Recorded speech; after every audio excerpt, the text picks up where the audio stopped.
Papo de Ciência.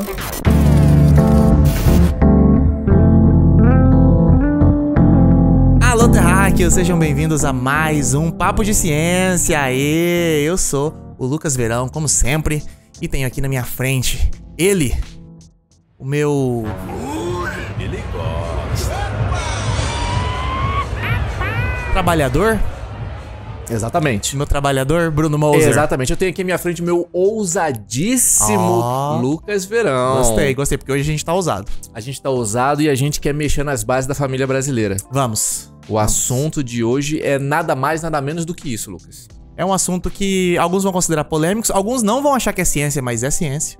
Tem ciência no episódio de hoje. Papo de ciência aqui. Exatamente. O episódio começa bom e termina maravilhoso. É verdade. É verdade, falou tudo, Bruno. Mas antes de ir, eu sei que vocês estão curiosos pra esse episódio polêmico de hoje. Como se ninguém tivesse visto pela thumb já no YouTube, né? Mas quem tá na rede ainda não sabe. Não sabe, o episódio de hoje tem polêmica. Mas antes de ir pro nosso papo, vamos para o nosso giro de notícias. Bruno Moser. Lucas Verão. Hoje tem uma notícia aqui que vai te pegar. Essa vai te pegar. Eu quero saber o que você pescou aí, Lucas, nessa vida louca. Você foi na Deep Web? Cara, tem uma que é muito Deep Web aqui. Então vamos lá. Vamos começar por ela, então. China terá hospital operando somente por IA pronto ainda em 2024. Dá licença, tô saindo agora, tô indo embora. Você pode ir embora, porque não precisa mais de você, não precisa mais de mim, não precisa mais de ninguém. Lucas, você tá pegando notícia fake news. Eu tô achando que é isso. Olha só. Os pesquisadores da Universidade de Tsinghua, em Pequim. Pera aí. Pequim. Eu falo tão bonito Tsinghua e falo Pequim. Pequim, no caso, é Pequim. É Pequim. É Beijing. Beijing. Estão desenvolvendo um hospital totalmente operado por inteligência artificial. Vai dar certo isso. E ele deve estar pronto pra funcionar no segundo semestre de 2024. Gente, a gente tá... Que isso? Pois é. Estamos em junho agora aqui, é daqui a pouco. O segundo semestre já começa daqui a pouco. O projeto batizado de Agent Hospital já passou por 6 meses de pesquisas e testes e os médicos de IA conseguem atender até 10 mil pacientes em questão de dias, enquanto os médicos humanos levariam pelo menos 2 anos para atingir o mesmo número. Jesus, Ave Maria. Os agentes médicos movidos por IA demonstraram uma precisão de 93% no banco de dados do MedQA, que é baseado nas questões do exame de licenciamento médico lá dos Estados Unidos. Tá, eu acho que eu entendi. Como se fosse a prova da OAB, famosa. Aqui tem a prova dos médicos lá nos Estados Unidos também. Sim. E as inteligências artificiais acertaram tudo 93%. Eu acho que estão bem melhor que alguns médicos. Foi feita uma simulação de todo o processo, desde a consulta inicial ao diagnóstico, do tratamento até o acompanhamento pós-tratamento. A configuração inicial será de 14 médicos de IA e 4 enfermeiras virtuais. Eu fiquei bem curioso com enfermeiras virtuais, mas eles não explicaram direito. Nossa. Os 14 médicos vão cuidar do diagnóstico e elaboração dos planos de tratamento, enquanto os enfermeiros darão o suporte diário aos pacientes. Esse hospital de IA poderá oferecer serviços de telemedicina online, atendendo milhares ou escalando até para milhões de casos.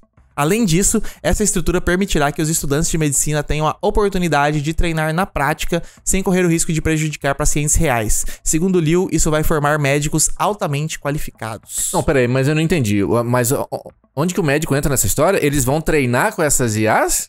Aprender com as IAs. Mas elas vão atender gente de verdade. Vão. Pelo que eu entendi é o seguinte. Vamos supor, você tá com uma dor de barriga. Precisa ir no médico. Certo? Cara, ele vai falar assim, pô, você tá com dor de barriga, você deve ter comido um treco errado, toma tal remédio. Tá ligado? Entendi, tá. A maior parte dos casos não são casos raros. São casos que, tipo assim, é conhecimento, toma tal coisa e não sei o que lá, se você piorar, você volta.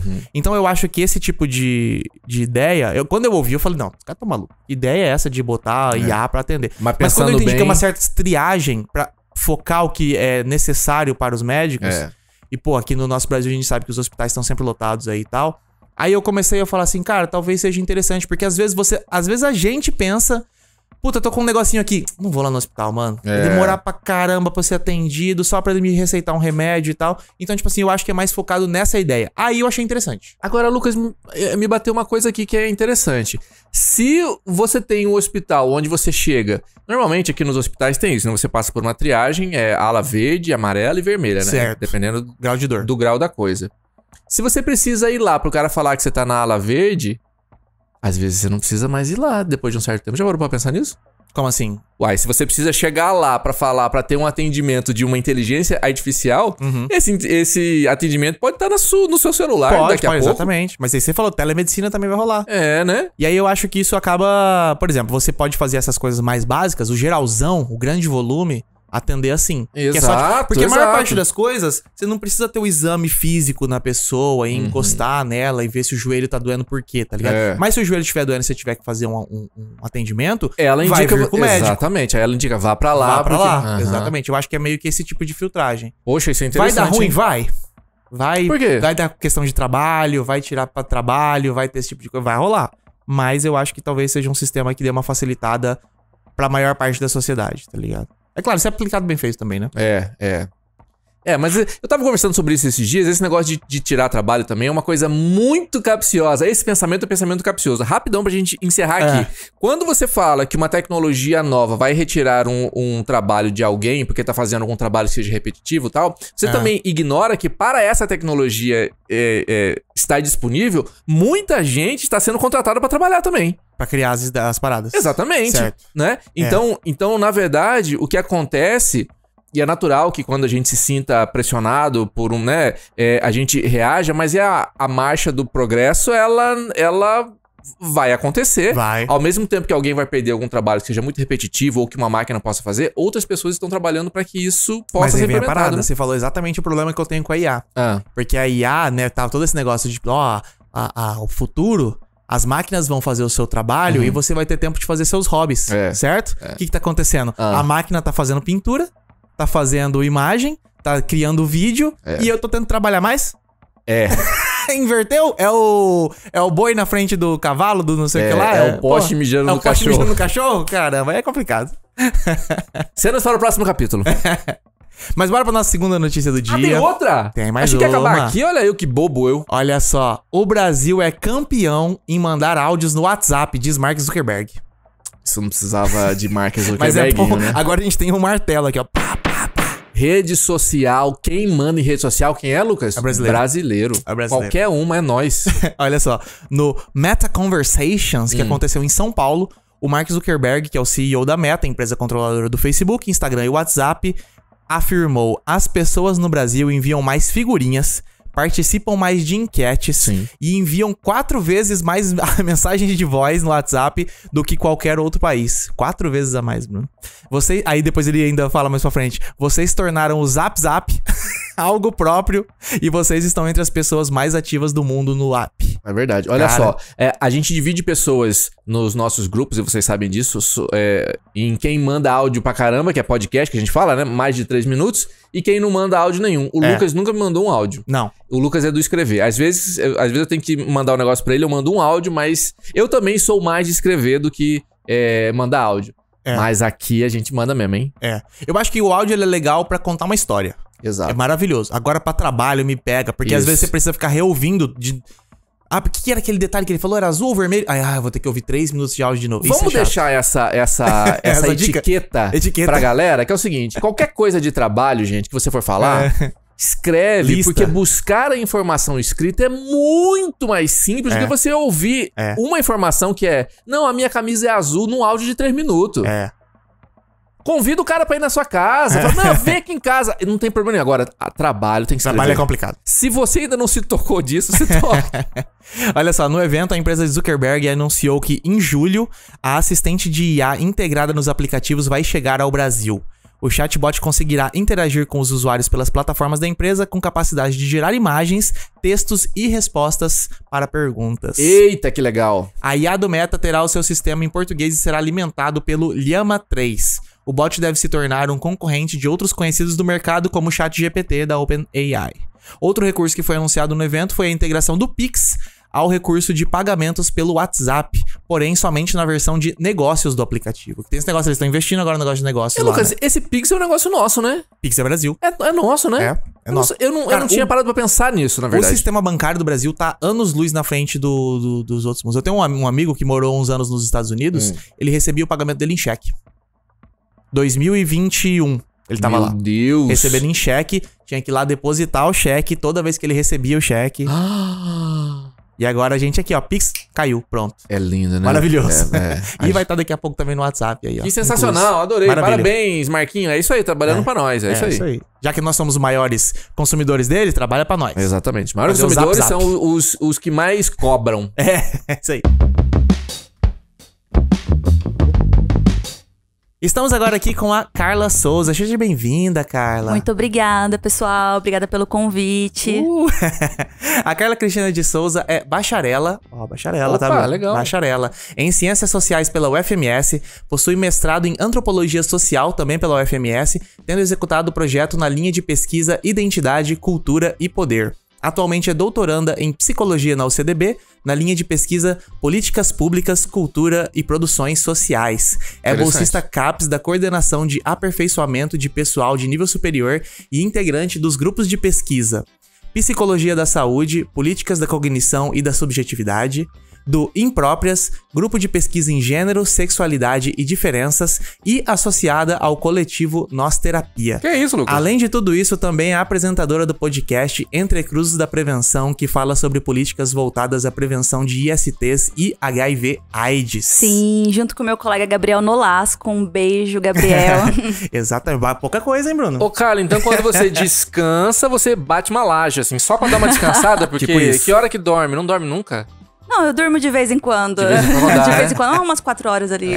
4 horinhas, né? O recomendado é 4, né? Às terças e quintas eu durmo 2 horas e pra mim tá ótimo. Mas, ó, Carla, eu quero começar com uma pergunta paulada aqui. Que isso? Uma paulada. Vamos começar com tudo, assim, porque existe a frase que a prostituição é a primeira profissão do mundo, né? Uhum. Será que ela vai ser a última também?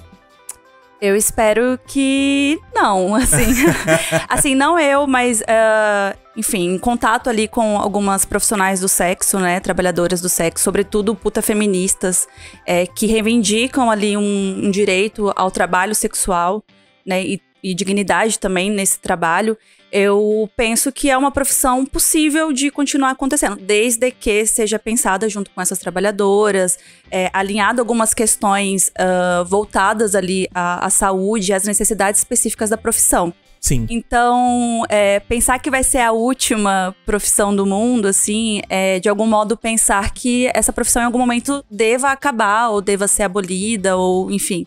E eu acho que não é a perspectiva na qual as trabalhadoras do sexo vêm se apoiando, né? Ao contrário, elas fazem muito uma crítica à perspectiva abolicionista do trabalho sexual. Entendi. Então, se é nessa direção, assim, eu acho que é uma questão realmente para poder se pensar. Porque hoje a pauta do movimento de trabalhadoras do sexo é, de fato, fazer com que a prostituição seja uma profissão menos precarizada. E para isso a gente precisa sentar junto com profissionais do sexo e pensar quais são as demandas específicas da profissão para que ela permaneça ocorrendo de um modo seguro, né, com toda a segurança que precisa ter a profissão, né, sobretudo para profissionais que atuam no contexto da rua. Sim. Que aí eu acho que é uma outra questão interessante pra gente conversar. Que a prostituição, ela não é toda igual, assim. Tem a prostituição de rua, que em algum momento algumas pesquisadoras e pesquisadores chamaram de baixo meretrício. Eu lembro desse negócio. Sim. Zona do baixo meretrício. Sim. É verdade, tinha essa expressão. E existe a prostituição nomeada de prostituição de luxo. Que aí seriam hoje, né, algumas profissionais que atuam, sobretudo, em sites de prostituição. A gente conhece hoje o OnlyFans. Não é exatamente prostituição, mas tá dentro ali do contexto de uma economia sexual. Sim. Né? Isso que eu ia falar, porque não necessariamente envolve sexo, né? Que eu acho que é o principal questão da prostituição. E não só isso também, né? Tipo, eu acho que ali no OnlyFans, esse tipo de coisa de venda de conteúdo, é uma coisa mais a pessoa que escolheu todo mundo que vai participar da situação, né? A prostituição tá um pouco mais ligada na estar disponível pra assim, pra ser contratada, né? Isso, assim, isso é uma questão interessante, porque muitas pessoas falam assim, é uma última escolha, ou ela não teve escolha. Eu tô falando ela, porque assim, a prostituição é uma questão para as pessoas, para a sociedade, quando ela é exercida por mulheres cis e trans e travestis. Quando são por homens, que aí são os michês, né? Não é tanto uma questão, não é assim... Aí é escolha. Aí é uma escolha, exatamente. Tudo isso pensando como a gente lida, a sociedade lida com a questão da sexualidade de homens e mulheres. Então, assim, essa questão da escolha, ela é bem... Ela aparece bastante, assim, na pauta do movimento puta feminista, porque dentro de uma... Assim, vamos pensar o seguinte, a escolha no sentido liberal, né? Eu escolhi porque quero... Não que não exista, mas, assim, dentro das possibilidades, aquilo foi uma opção. Então, certo. assim, como eu escolhi o meu trabalho. Dentro das possibilidades, aquela foi a opção. Então, na prostituição não é diferente. E aí, a gente tem que entender quais são as possibilidades, quais são os trabalhos que estavam ali. Às vezes, fazia mais sentido você tá nesse contexto do trabalho sexual do que, por exemplo, exercendo outro trabalho que a pessoa identificou como mais precarizado. Por exemplo, lavar banheiro de algum lugar. Não que isso seja ruim, entendeu? Mas ela escolheu dentro dessas opções fazer isso. E tem a questão de valores também, né? Tipo, às vezes poderia até estar trabalhando nisso, só que aí vendo olhando, comparando os dois, poderia ganhar mais dinheiro no outro. A pessoa pesa, ela tem esse peso também, né? O peso do dinheiro sempre vai estar conectado. Ô, cara, pra gente começar aqui, a gente vai falar bastante sobre essa questão. Então, a minha primeira pergunta, que talvez alguém em casa esteja fazendo: prostituição é crime no Brasil? Não, hoje ela não é crime, ela não tá prevista ali no Código Penal. O que acontece, geralmente, as pessoas que vão, de algum modo, comprar um serviço, né, vai ser comercializado ali o serviço sexual, as pessoas que estão em volta, elas sim são criminalizadas de algum modo. Por exemplo, hoje é previsto crime no Código Penal o rufianismo. Rufianismo? Que seria você, de algum modo, tirar proveito da prostituição. Então, suponha que seja uma casa, certo? O cafetão. O cafetão, exatamente. Só que isso abre uma certa margem ali, porque o papel do cafetão, eu vou chamar aqui de gerente da casa ou da gerente da casa, certo. É, de algum modo, proporcionar ali um espaço para que as meninas ou garotas ou mulheres, pra não ficar na rua. Exatamente, possam trabalhar. E ali há uma negociação entre essas trabalhadoras do sexo com a pessoa que está gerenciando a casa. Mas nem sempre isso é visto. Por exemplo... Isso é crime? Isso é crime. Você tirar proveito da prostituição, sim. Só que assim, nem sempre essas pessoas que estão gerenciando a casa, elas tiram proveito. Aí é negociado.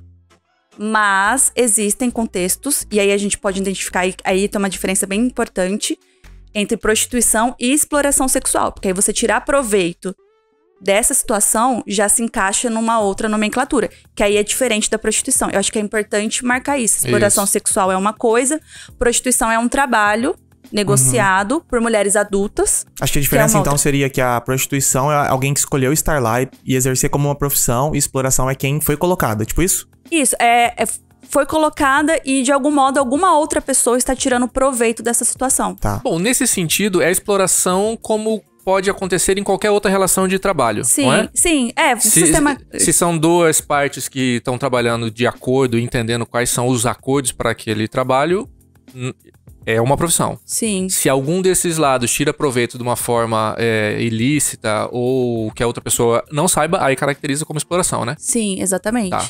Existem alguns locais que o processo de regulação, assim, da prostituição, ele trabalha na perspectiva proibicionista. Aí todas as pessoas envolvidas ali são criminalizadas.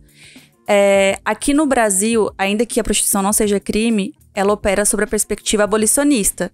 Que aí, geralmente, os clientes, vou falar clientes homens, que são majoritariamente eles, que acabam procurando, contratando uma profissional do sexo, eles acabam sendo criminalizados, né? Então, mas isso hoje, com o movimento, né, de prostitutas um pouco mais consolidado, porque é um movimento muito antigo ali, surgiu na década de 80, vem sendo questionado e vem ocorrendo, enfim, em menor frequência, digamos assim. Mas houve um período que isso era, digamos, mais recorrente. Inclusive aqui em Campo Grande, na época que eu estava fazendo mestrado, saiu uma notícia de uma casa de prostituição, não vou, enfim, falar o nome, mas a gerente da casa, ela recebeu ali um processo judicial para poder fechar a casa e ela foi nomeada como alguém que estava praticando o rufianismo e tirando proveito, ainda que as pessoas que estivessem naquela casa, as trabalhadoras, afirmassem que não, que era um contexto de negociação, etc. Certo. Eu lembro que na época, as notícias do jornal saiu até com uma tabelinha ali, onde ela marcava o preço, a hora, enfim. O que dá pra afirmar é que, às vezes, você tá nesse local dessa casa, ainda que seja considerado um pouco mais seguro, é um local que, às vezes, os preços, os custos, aparentemente não são tão bons pra quem tá trabalhando ali. Mas ainda assim a pessoa prefere porque ali evita que ela esteja no espaço da rua, que aí ela pode sofrer outras violações. Inclusive, violência policial. Ainda que não seja criminalizado. Papo de ciência. Eu tenho uma outra questão que é a seguinte: se a prostituição é considerada uma profissão, como é que... qual é o acordo de trabalho que garante esses direitos? Se registra onde? Como é que funciona isso? Sim, hoje o trabalho sexual ele é reconhecido pela CBO, que é a Classificação Brasileira de Ocupações. Ok. Então, isso de algum modo possibilita que a trabalhadora do sexo não sofra um tipo de rechaço, assim, quando ela vai para algum espaço e alguém busca criminalizar, mas você tá fazendo alguma coisa errada, isso é contra a lei. Porque, assim, as pessoas não se atualizam dos processos legais, né? Não sabem. Por exemplo, tivemos a lei da vadiagem, que aí durante um tempo, acho que, se eu não me engano, ela foi revista, acho que em 1940, se eu não me engano. E hoje é difícil a pessoa ser presa pela lei da vadiagem. Certo. Mas as pessoas... O que é a lei da vadiagem? O que era isso? As pessoas que habitavam, tipo, ficavam na rua, enfim. Entendi. Era uma desculpa pra prender quem você não gosta, que tava na rua, tava fazendo vadiagem. Exatamente, pra prender corpos considerados abjetos, digamos assim. Tá. Então, ainda... Nossa, era uma lei. Era uma lei. De 1800 alguma coisa, que eu não lembro. Focado pro pessoal que tinha acabado de sair da escravidão, entendeu? Exatamente. Era um jeito de você... tirar essas pessoas das ruas. Sim, dar uma limpada ali. Claro. Exatamente. Claramente isso. Isso que você fala de limpar é exatamente isso. É a higienização dos espaços públicos. Né? Higienização, exatamente. Exato. Então, e rolava isso, então, com prostituição? Usavam isso, dessa desculpa? Exatamente. Pra que essas mulheres e meninas, garotas, enfim, não habitassem esse espaço que é o espaço público. Mas aí, como é que funciona esse registro da profissão? Era essa a minha questão. Então, por exemplo, hoje, uma pessoa que é gerente de uma casa, ela pode assinar uma carteira de uma trabalhadora do sexo. Pode assinar a carteira? Pode assinar. Porque aí isso garante o auxílio do INSS. Exato, todos os direitos do trabalhador. Só que não se discute estigmatização do trabalho, que inviabiliza que a pessoa queira ir lá e colocar no seu registro que ela foi trabalhadora do sexo. Imagina, você contratante... Lá, né? Você contratante, abre a carteira da pessoa e tá lá. Você foi trabalhadora do sexo. Então, assim, isso é interessante. Existe desde 2002 essa possibilidade, né? De você colocar o registro lá na sua carteira de trabalho. Só que é incomum ver trabalhadoras do sexo fazendo esse processo, né? De assinar a carteira por conta desse processo de estigmatização. Porque essa era a minha próxima pergunta com relação a isso. MEI, tem como ser MEI? Porque tem como ser MEI. Inclusive, tem lá, profissional do sexo. Tem o código do MEI como profissional do sexo. Também o MEI também vai ficar registrado também. Vamos entrar nesse assunto que você falou que anteriormente, que trabalhar com sexo pra mulher tem um estigma muito maior do que para o homem. Um homem com a carteira assinada de que é trabalhador do sexo também tem menos impacto do que para uma mulher? O que você acha? Olha, eu acho que... Não sei se é tanto quanto, mas eu imagino que tem um impacto também. Porque o trabalho sexual, de um modo geral, ele é marginalizado. Né? Não é marginalizado, ele tem esse estigma de estar à margem, né? Esse é o problema, né? Isso, que o torna precário. Exato, E aí, é interessante falar sobre esse processo de estigmatização, porque ele impacta em vários processos sociais da vida daquela pessoa que exerce o ofício. Por exemplo, eu trabalho numa organização da sociedade civil, que é o Instituto Brasileiro de Inovações Pró-Sociedade Saudável. E isso me possibilita, através de alguns projetos sociais, acessar alguns espaços de prostituição aqui de Campo Grande, e agora também de Porto Murtinho e Ribas do Rio Pardo. Ribas também? Ribas do Rio Pardo. Então, teve um momento específico, assim, que eu me encontrei com uma profissional do sexo. E a gente tava falando ali sobre as possibilidades de prevenção, as ISTs, o HIV, AIDS, enfim. E aí eu falei sobre o CTA, que é o Centro de Testagem e Aconselhamento aqui, situado em Campo Grande, que é a unidade especializada para atendimento voltado às questões da IST. E aí essa profissional do sexo disse assim, enfim, ela tava com algumas dúvidas relacionadas a algumas manchinhas que estavam no corpo dela, etc. E a gente fez a orientação, né, via esse projeto, ali em contato com ela, para ela poder se deslocar até o CTA para fazer as testagens, receber orientação médica. E ela disse assim, eu vou, meio que vou pensar, sabe? Ver. Não, vou ver. Te conto. Falei, não, é importante, você pode ir em qualquer outra unidade, não precisa necessariamente ir até o CTA, mas eu acho que, né, tendo em vista aí o que você tá me colocando, né, eu acho que seria interessante você ir até o CTA, porque é o local especializado, enfim, fica ao seu critério. Aí no outro dia eu entrei em contato com ela, perguntei como é que foi, se deu tudo certo, se ela conseguiu ir, né. E aí ela falou assim, não fui no CTA, eu fui numa unidade mesmo. Aí ela falou, eu fiquei com receio de ir até o CTA, e as pessoas me identificarem como ou alguém que tem uma ST, ou como uma profissional do sexo, as pessoas não sabem que eu trabalho com isso. Então, assim, a estigmatização, ela também precariza esse acesso à saúde das trabalhadoras do sexo e também dos trabalhadores, né? Porque, assim, ainda que seja uma questão, né, se julgue menos, ainda é julgado. Sim. Então, acho que é interessante pensar sobre esses processos, assim, o que desencadeia, sabe? Nossa, cara, tem tanta coisa, tem tanto aspecto que a gente pode abordar pra ter essa conversa. Eu tenho uma pergunta curtinha, que é o seguinte... Só que é pouco tempo, Lucas, então a gente tem que realmente... vive num estado, Mato Grosso do Sul é um estado conservador. Sim. É um estado, né, antigo, tradicionalista e tal. Então não deve ter muita prostituição aqui, é verdade isso? Aqui não tem. Não, aqui não deve ter, né? É isso mesmo? É um outro lugar que parece Mato Grosso do Sul, com outros lugares que parecem esse lugar, mas aqui não tem. Olha, eu vou falar uma coisa, assim, experiência agora em Ribas do Rio Pardo, né? Com a vinda ali da empresa de celulose, houve um aumento, assim, significativo de novas casas de prostituição. Então, o Estado começou a olhar, né, sobretudo a Secretaria Estadual de Saúde, para esse município, para a gente poder pensar estratégias ali para atuar. Não somente com as trabalhadoras, mas com os trabalhadores da empresa, que aí veio de vários outros estados. Isso. Então, assim, existem muitas casas e existem uma preocupação com esse aumento, não no sentido... Bom, no sentido também de que é o trabalho sexual, e aí é um problema para o Estado como um todo, por conta de algumas perspectivas mais moralizantes, mas também para a questão de saúde, né? De como que isso impacta uma possibilidade de aumento de índice de novas infecções sexualmente transmissíveis.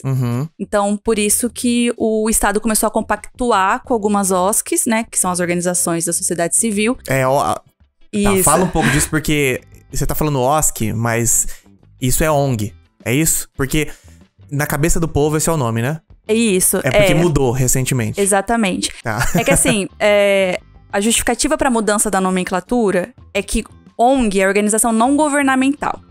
Então, uma empresa, ela pode ser uma organização não governamental. Certo. Entendeu? Então, precisava de uma nomenclatura que, de fato, identificasse a proposta que é uma organização da sociedade civil, né? Uma sociedade civil organizada.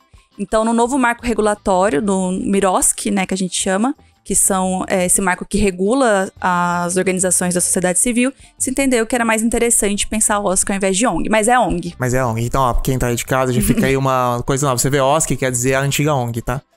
Exatamente. Melhor definida agora, Melhor né? definida, exatamente. A gente se identifica mais enquanto OSC do que ONG, né? Faz mais sentido.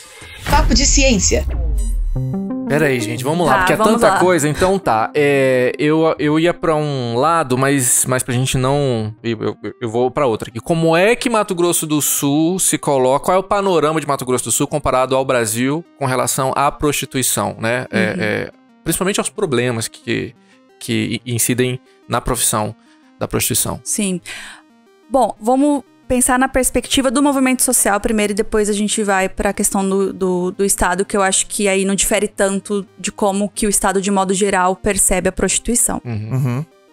Aqui no Mato Grosso do Sul, a gente não tem coletivos ou organizações da sociedade civil propriamente articuladas por profissionais do sexo para pensar as questões de prostituição, como se tem em outros locais aqui do Brasil.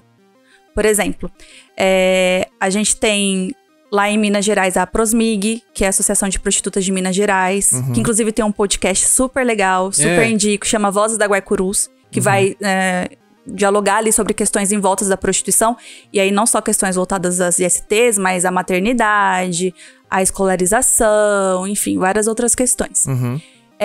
E aí a gente tem isso em diversos outros estados. Rio de Janeiro, São Paulo, enfim, vários movimentos muito articulados e muito organizados por profissionais do sexo. Sobretudo mulheres trans e travestis e mulheres cis. Eu não conheço aqui um movimento organizado por michês, profissionais do sexo que são homens cis. E aqui no estado não tem isso, assim. Existem organizações, né? Existem OSCs que atuam com profissionais do sexo, como é o caso do IBS, mas não é propriamente vindo de profissionais do sexo, assim, né? A gente faz uma articulação com elas, a gente trabalha com elas, a gente tá em diálogo com elas, mas não é organizado por elas. Então, é como um movimento aqui... E aí eu não sei se é um reflexo da forma como o Mato Grosso do Sul se organiza, assim, enquanto estado muito conservador, mas imagino que seja também. Porque uma organização a partir dos próprios profissionais antes de tudo, um entendimento de si como um profissional, né? Exatamente. Sim, eu faço aceitação, isso. Né? Exato, né? Exato. Eu vou falar um pouco sobre isso, que é bem interessante, essa forma como a pessoa vai se identificando, assim, como que isso diz respeito a determinadas questões. Tá. Mas em relação ao Estado, né? De modo geral, e aí não é particularidade de Mato Grosso do Sul, as políticas públicas para profissionais do sexo estão muito voltadas às questões das ISTs e do HIV/AIDS.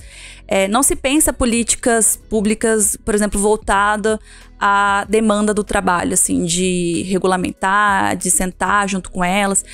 Em 2012, se eu não me engano, o movimento social de trabalhadoras do sexo sentou junto com, na época, o Jean Willis, que era deputado, e pensou-se uma PL para fazer uma regulamentação do trabalho, né? Então, assim, foi algo movimentado conjuntamente com elas para ver o que desencadeia disso, né? Enfim, não foi para frente, foi engavetado. Então, de modo geral, as políticas públicas elas não estão atentas à vida integral ali da trabalhadora. É sempre a questão precisamos pensar elas porque elas são, digamos, um corpo vetor para algumas ISTs. E aí isso é um problema. Não tô dizendo que não tem que haver essa atenção, né, voltada às ISTs, né, mas não somente isso, a gente precisa pensar as outras demandas. E isso elas estão falando há muito tempo. Inclusive, tem um jornal chamado Jornal Beijo da Rua, que iniciou ali no final da década de 80, acho que a primeira edição dele foi em 87 ou 88, que é um jornal feito por elas, junto com algumas pessoas pesquisadoras, para poder pensar as pautas relacionadas à profissão.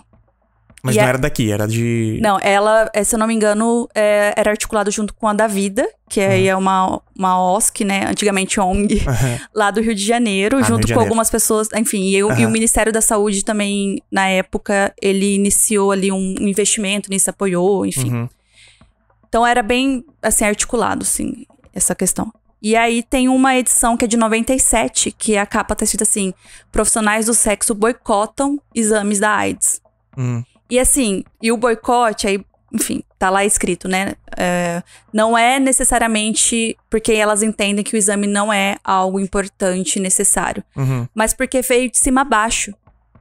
não foram consultadas. Tipo, a instituição, que era uma instituição estrangeira, assim, que veio para poder fazer os testes, não sentou com elas para poder pensar, olha, vamos pensar aqui uma estratégia, enfim. E uma outra questão é que a Gabriela Leite, ela já faleceu, mas é uma das fundadoras do Movimento Brasileiro de Prostitutas, colocou ali no jornal, é que se você faz uma testagem unicamente com profissionais do sexo, sem comparar com, por exemplo, mulheres casadas, você vai ter um índice de você não tem uma comparação, você vai falar assim, essas daqui, elas, enfim... Exatamente. Aí você tem um gráfico totalmente equivocado, sem comparação, né? Essa observação é e esse é o tipo de coisa que surge de quem tá ali, né? Por isso que é interessante você ter um movimento, como você falou, de Minas Gerais ali, que é delas próprias, né? Criando e tal. Exato. Então tá faltando isso aqui no nosso estado. Tá faltando. E, enfim, e é interessante porque, assim, tem várias outras associações que são uma possibilidade da gente tomar como exemplo pra poder iniciar alguma coisa aqui, sabe? E, assim, nessas ações que eu faço, inclusive junto com o Gabriel, né, que é essa parceria, essa cooperação aí com a Secretaria Estadual de Saúde, que a gente tá falando especificamente sobre prevenção combinada, o HIV e outras ISTs. Só um detalhe aqui também, talvez o pessoal de casa não saiba, IST é a antiga DST. Exatamente, porque trocou a nomenclatura também. Doenças sexualmente transmissíveis, que tinham outro caráter, agora fica mais específico, mais bem definido, agora são infecções, né? Exatamente. Sexualmente transmissíveis. Então, quando você ouvir IST, associa com a antiga forma de se falar sobre isso, que era DST. Muito bem. Estamos por dentro. Estão por dentro. Enfim, então nessas ações a gente tenta ali introduzir, ainda que não seja necessariamente o foco ali da parceria, né? Algumas questões relacionadas ao direito trabalhista. A gente fala ali porque, né, tem as trabalhadoras ali do sexo de tal região que trabalha isso, é bem legal, tem o Instagram delas. Então a gente vai meio que introduzindo ali algo relacionado a uma perspectiva puta feminista, assim, da importância de você se identificar ali no seu trabalho, né? Aí eu chegar nessa questão da identificação, porque existem várias nomenclaturas, assim, pra se identificar no trabalho. Sim. E algumas mulheres se identificam, por exemplo, como mulheres que trabalham com o corpo. Tem as mulheres que se identificam como putas. Tem as que se identificam como profissionais do sexo, trabalhadoras do sexo, garotas de programa. Inclusive, na CBO tem várias dessas nomenclaturas. E as mulheres que não se identificam, acho que tudo bem, não é assim, ninguém é obrigada. Só que é importante pensar os motivos, assim, pelo qual fazem ela não querer se identificar. Que aí, geralmente, está relacionado a esse processo de estigmatização. Não deveria ser um problema uma pessoa que trabalha com sexo se identificar como trabalhadora sexual. Exato. Mas se tornou um problema. E aí, acredito que esse seja um dos motivos pelos quais a pessoa acaba dizendo, não, eu só trabalho com o meu corpo, que é também um trabalho com o meu corpo. Mas nós também trabalhamos com o corpo, né? Então, assim, é mais genérico. Mas, enfim. E quando as mulheres passam a se identificar como putas, né, nessa profissão, é um jeito de subverter um xingamento, algo que vem ruim, que é pejorativo, pra algo que é uma potência agora. Sim, se eu trabalho com isso e isso me torna uma puta, então puta eu sou. Lembrando que qualquer mulher, eu acho que isso é bem interessante, eu lembro que no mestrado, a professora que estava na banca trouxe isso, e eu falei, cara, putz, fez um plim, faz muito sentido. Qualquer mulher que, de algum modo, ela acaba não estando ali compactuada com o modo como a sociedade entende que ela tem que guiar a sexualidade dela, ela vai ser identificada como puta. Então, assim, se eu me relacionar com várias pessoas me torna puta, então qual que é o problema? Então, tá bom, sou puta. Então, assim, é mais um posicionamento político, assim, de você pegar algo que é um xingamento, subverter ele e tomar pra si, pra que aquilo não te atinja do modo como ele atingia antes. Nos Estados Unidos fizeram isso com a palavra... Queer também. Queer, também tem o travestis, né? Tem também as travestis, sim. Um apoderamento da palavra que era pejorativa, né? Então... É um movimento legal, eu acho interessante isso. Você pegar algo que foi usado contra você e usar. Viado também, né? De certa forma usam também. Sapatão, caminhoneira. Tudo que era xingamento, o pessoal apoderou, né? É tirar da boca de quem faz a ofensa o poder da ofensa, né? Porque exatamente. aí você assume pra si também um outro lugar, que é um lugar de vítima, quando você aceita essa ofensa. Então aí acaba construindo essas relações de poder totalmente, né? Você e tira aí o poder, né? equaliza, você fala, e aí, meu irmão, qual que é o lance? Exatamente. Você tá falando, eu vou falar também, e aí, qual é o problema? Né? Papo de ciência. Vamos pra uma outra questão aqui, Lucas, que é o seguinte, Vamos lá. casos... Devem ter várias histórias pra você contar pra gente. Que Sim. aí a gente, a partir dessas histórias, pode ir puxando outras relações. Diga tudo, cara, para nós. Tá, eu vou dizer coisas então que de algum modo eles já estão meio publicizadas, porque, enfim, eu vou escrevendo sobre isso, né? Agora na tese eu tô trabalhando com alguns encontros, né, que eu tenho com essas profissionais.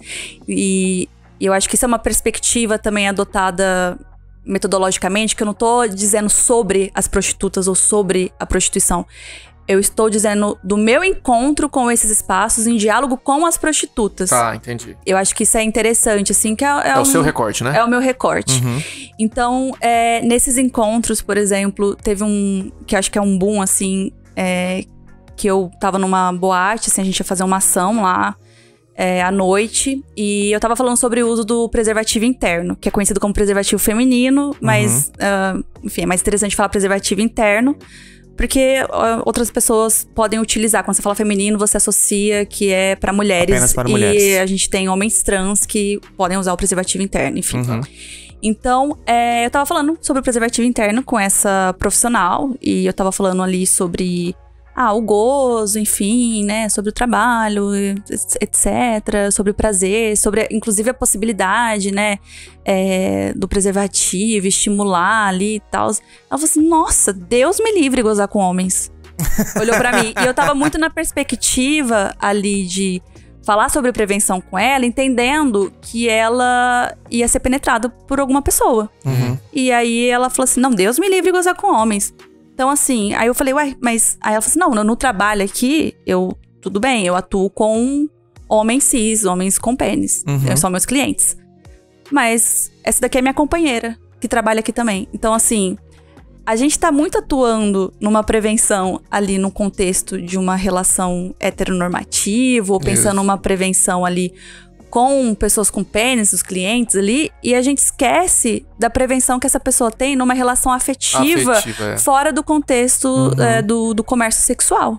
Então, assim, é isso. Nesse encontro, a gente aprende a repensar a forma como a gente tá atuando nesses espaços, assim. Isso é bem maluco mesmo, né? Porque você acaba começando a entender realmente essa desconexão, né? Existe uma prática profissional. Exato. A gente, de algum modo... E existe uma prática afetiva, né? Sim. É desassociar isso. Não que todas as práticas vão estar desassociadas. Mas é uma forma de ver, Mas é também uma possibilidade. Tipo, são múltiplas possibilidades, né? Inclusive, tem um outro podcast que eu acompanho que é Tudo é Culpa da Cultura.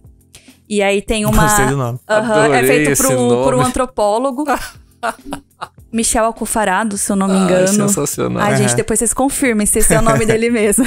Mas acho que é o Michel Alcofarado. E ele convida uma puta ativista, que é antropóloga também, que chama Natânia Lopes. E o episódio chama Puta Ama. E aí ela vai discorrendo um pouco sobre isso, sabe? Sobre esses limites ou não, tipo, do trabalho, sabe? Porque você tá se relacionando com pessoas, né?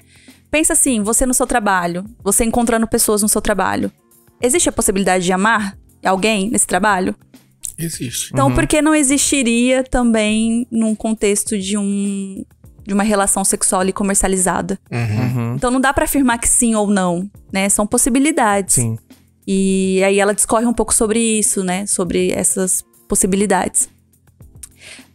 Mas assim, é interessante que quando a gente chega nesses locais, né? De sociabilidade, da economia sexual, a gente tá muito direcionada à questão, tipo, do sexo, do erotismo, do prazer, do desejo, da prevenção. E às vezes as gurias querem falar só sobre outras coisas, sabe? Tipo... Eu lembro que teve uma casa que eu fui junto com uma outra pessoa que trabalha também ali na instituição. E ela tava falando ali sobre a saúde mental, de trabalhadoras do sexo. Ai, deve ser muito difícil. Ela falando assim comigo, né? Deve ser muito difícil, nananã. Falei, eu imagino que sim, mas não dá pra gente tomar isso como uma regra. Eu acho que tem que dialogar, né, com as meninas lá, ou com as mulheres, ou enfim. Tô falando meninas e mulheres porque algumas são mais novas, outras mais velhas. Certo. Acho que vou usar trabalhadoras do sexo. E quando a gente chegou lá, eu falei assim, acho que você... Porque ela tava com a ideia de montar uma roda de conversa pra que um espaço de escuta, né? Pra que elas pudessem dialogar sobre o que angustia, ou enfim, ou sobre questões que elas têm relacionadas ao trabalho delas. E aí... Uma das trabalhadoras que estavam lá, ela pegou e falou pra gente, falou assim, na verdade, eu queria falar sobre o meu marido, que é o problema tá na minha casa. Nossa, pra mim aqui é um alívio tá nesse espaço, porque aqui eu converso com fulana, converso com ciclana, encontro gente, não sei o quê. Quando eu chego em casa aqui, pra mim é o ó, entendeu? Então assim, às vezes a gente tá com uma ideia, tipo, a gente coloca ali o problema no outro, né? Isso é até uma visão um pouco colonialista, assim. Total. De, a partir da nossa perspectiva, a gente entende o que é um problema ou não. E não necessariamente. E aí eu acho que isso me ajuda, pelo menos, a pensar sobre o modo como a gente tá olhando o outro, sabe? Eu tenho uma questão que é a seguinte. Você consegue perceber diferenças de...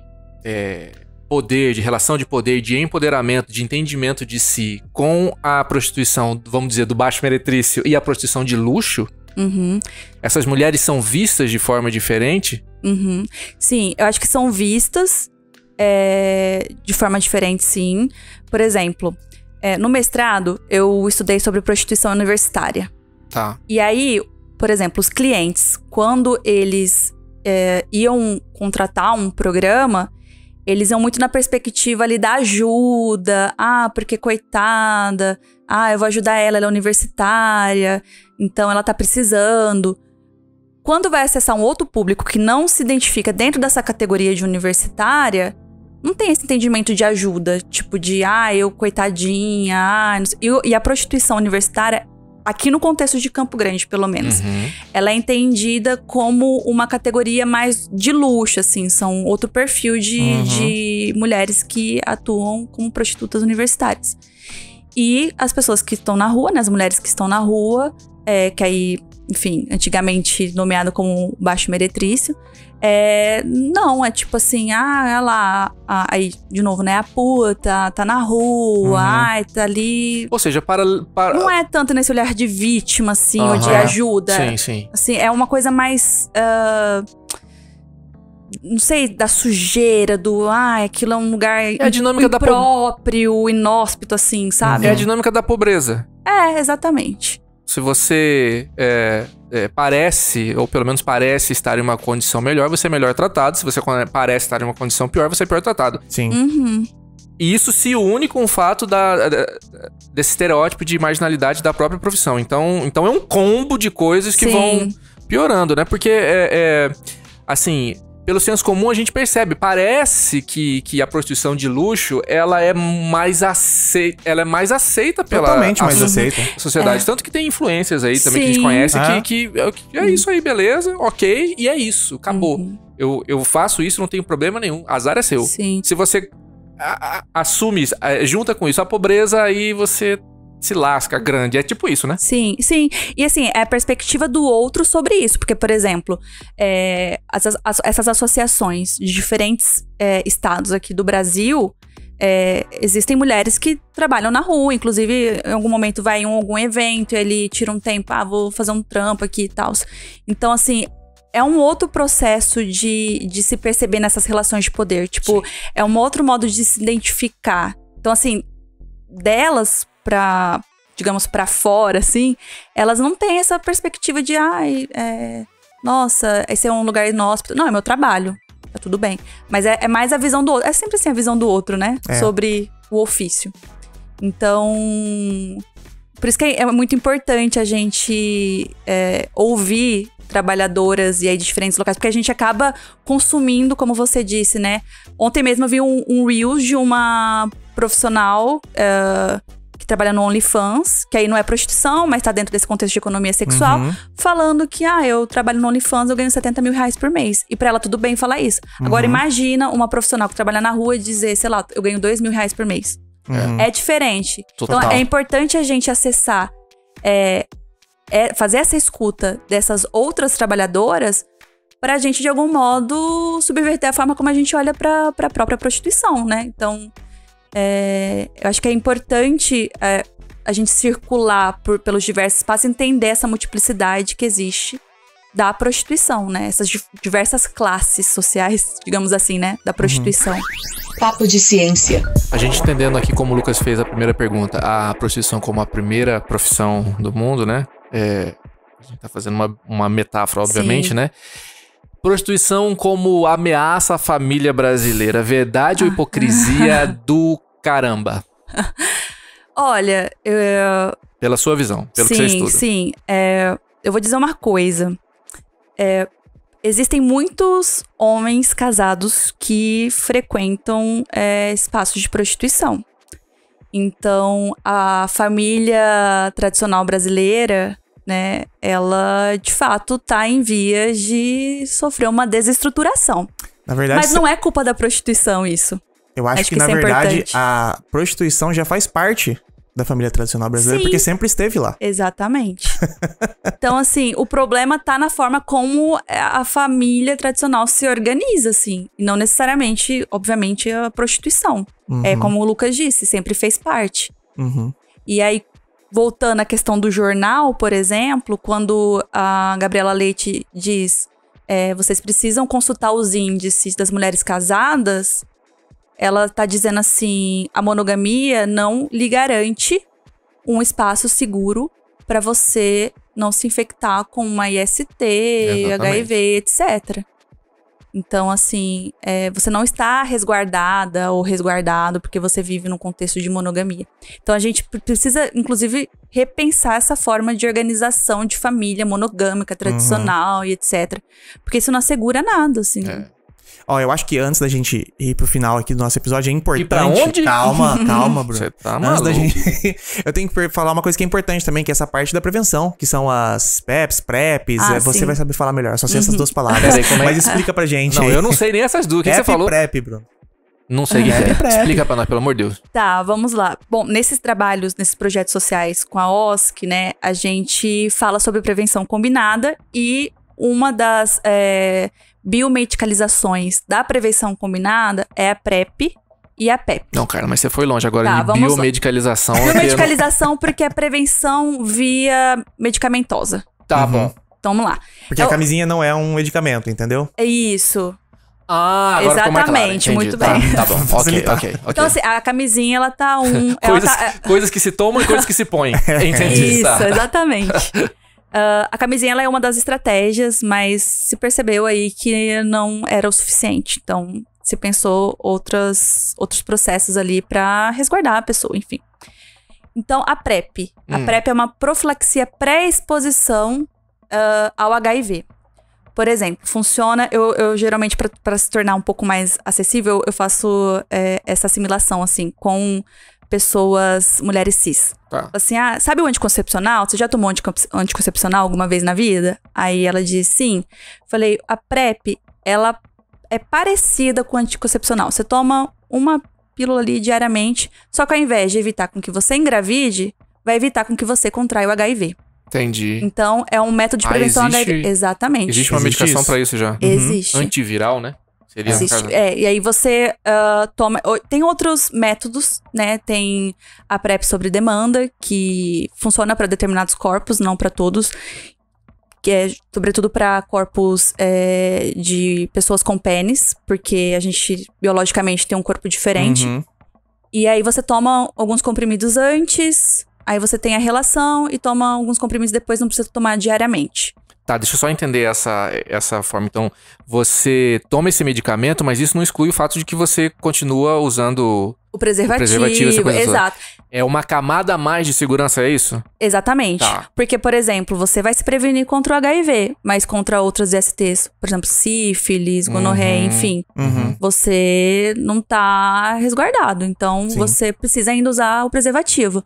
Só que tendo em vista que às vezes pode estourar a camisinha, Ou, enfim, você tá resguardado. Então, sim. é mais um método de prevenção. Você tá resguardado dessa que é a mais potente, né? Que é mais perigosa. Porque pensa assim, a sífilis você tem ali um processo de medicação que você fica bem depois. Você reverte, né? O HIV você tem a medicação que você fica bem também. Só que você não tem a escolha, por exemplo, de deixar de tomar medicação. Porque, enfim, você precisa se tratar ali pelo resto da vida. Sim.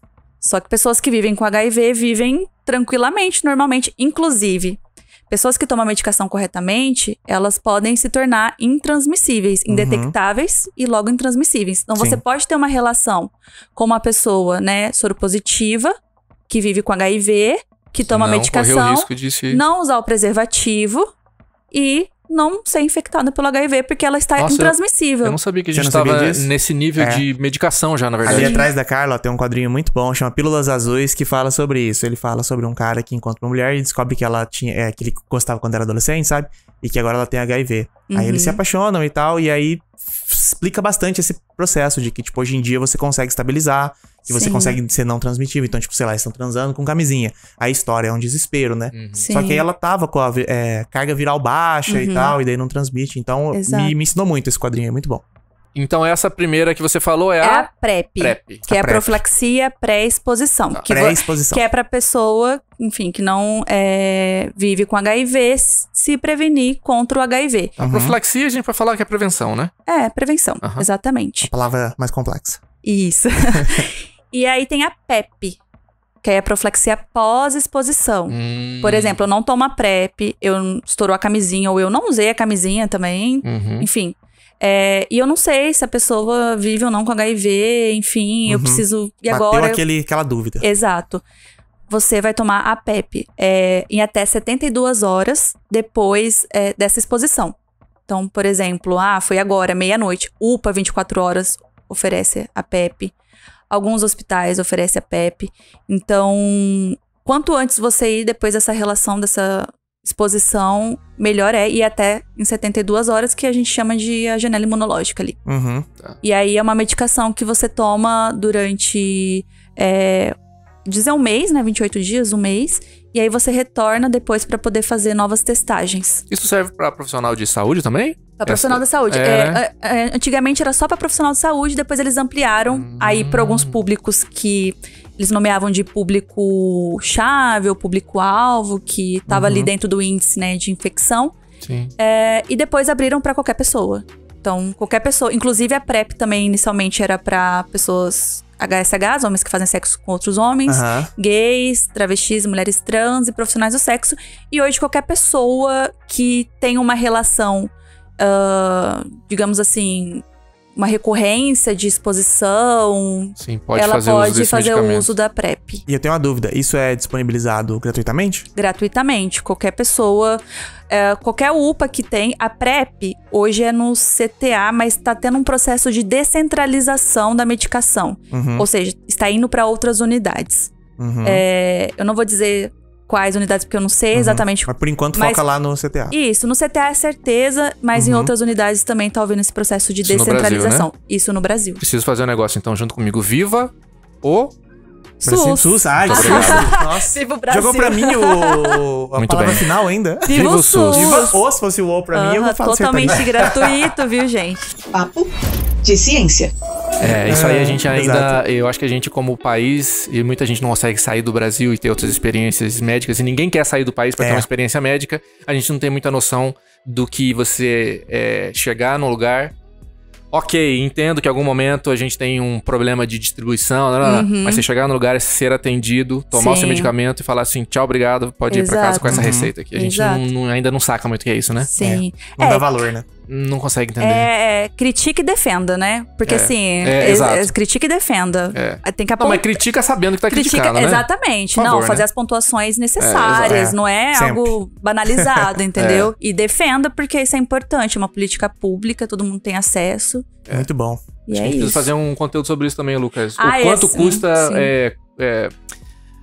gastos hospitalares ou médicos em outros países comparados ao Brasil. Acho Sério? que isso é um bom assunto, hein? Filme de terror isso aí. Sim.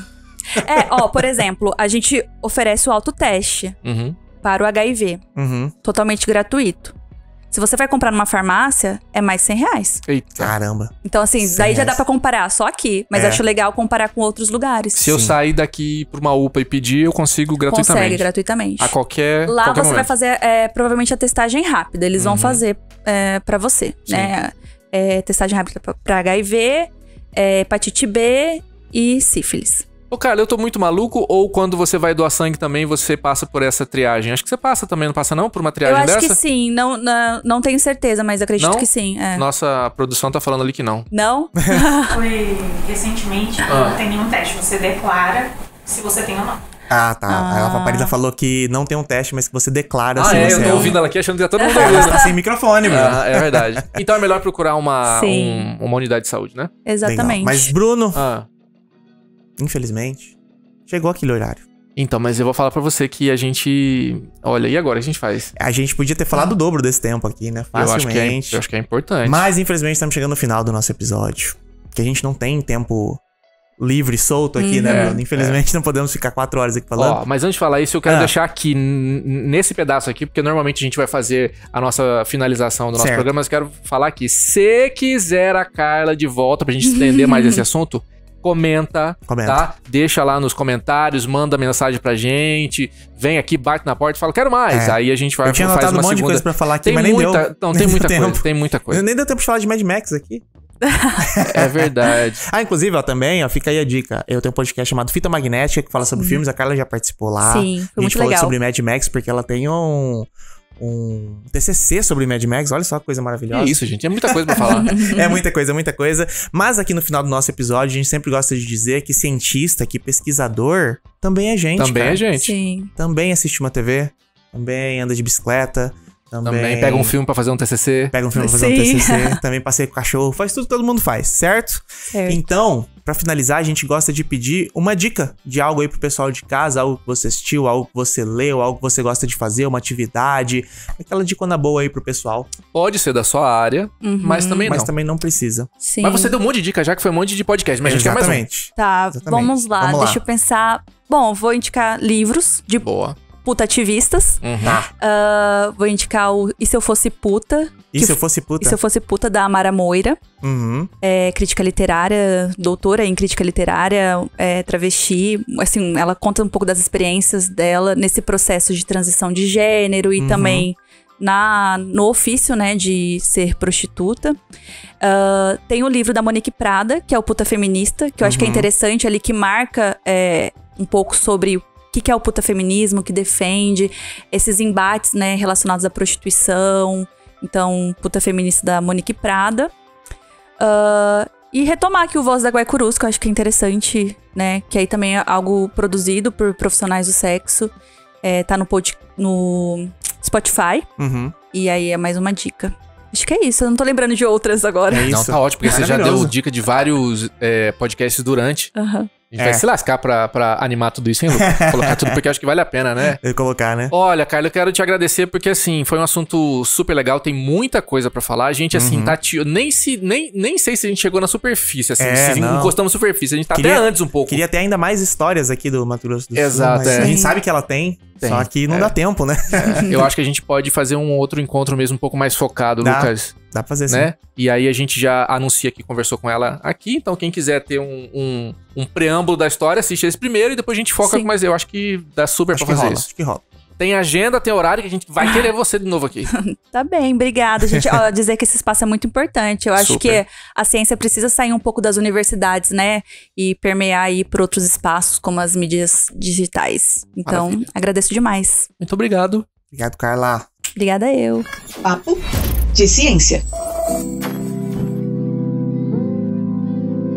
Bruno Moser, meu querido, chegamos ao fim, infelizmente. Como é que mais você sai? Um episódio. Como é que você sai desse episódio, Lucas, depois de tanta conversa assim? Cara, o negócio é o seguinte, ficou, né? Talvez algumas pessoas tenham percebido. Eu já conhecia a Carla há bastante tempo, a gente deu uma comentada no final ali, mas eu já conheci a Carla e eu falei pro Bruno, Bruno, esse papo vai ser massa. Vai ser massa, eu tenho certeza.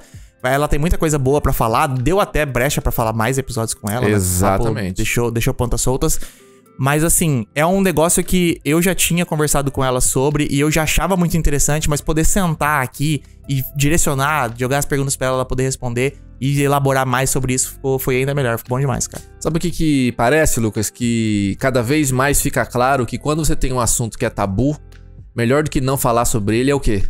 Conversar, né? Falar sobre ele, né? Quanta Aprender. pergunta a gente fez aqui de leigo mesmo, de falar, gente, mas, né? Então, assim... Você sabia que funcionários aí poderiam ter carteira assinada? Exatamente. Eu não tinha ideia. Eu tenho certeza que em algum momento, alguma pergunta já te abriu uma outra ideia. Então é isso. A ideia do Papo de Ciência é exatamente essa, da gente conseguir colocar alguns assuntos de forma interessante, que eu falo de forma porosa, né? Que possa chegar para mais pessoas, pra gente poder ter uma outra ideia de assuntos e principalmente de cientistas, professores e pesquisadores aqui de Mato Grosso do Sul. Exatamente. Pra você ter ideia de que a ciência que é feita aqui, ó, não deixa a desejar pra nenhuma outra. Com certeza. Né? A gente só precisa guardar as devidas proporções do tamanho do nosso estado e do tempo que ele tem. Mas tem gente qualificada como em qualquer parte do Brasil. E ó, vou aproveitar pra, né, esse episodião aqui que a gente teve com polêmica e tal, papo legal pra caramba. Vamos compartilhar, pessoal. Exato. Que tal compartilhar esse episódio? Que tal compartilhar o episódio, os cortes. Segue a gente nas redes sociais, tá? @MídiaCiência, também no YouTube e o nosso site MídiaCiência.com, né, Lucas Verão? Falou tudo. Maravilhoso. Pronto. Espero que vocês tenham gostado de mais um episódio, pessoal. E nos vemos no próxima semana. Tchau, tchau! Esse foi mais um episódio do Papo de Ciência. O Papo de Ciência é um programa de jornalismo científico produzido pelo MS Mais Ciência. Um projeto realizado pela UEMS, a Universidade Estadual de Mato Grosso do Sul e pela Fundect, a nossa fundação de apoio à pesquisa aqui no estado.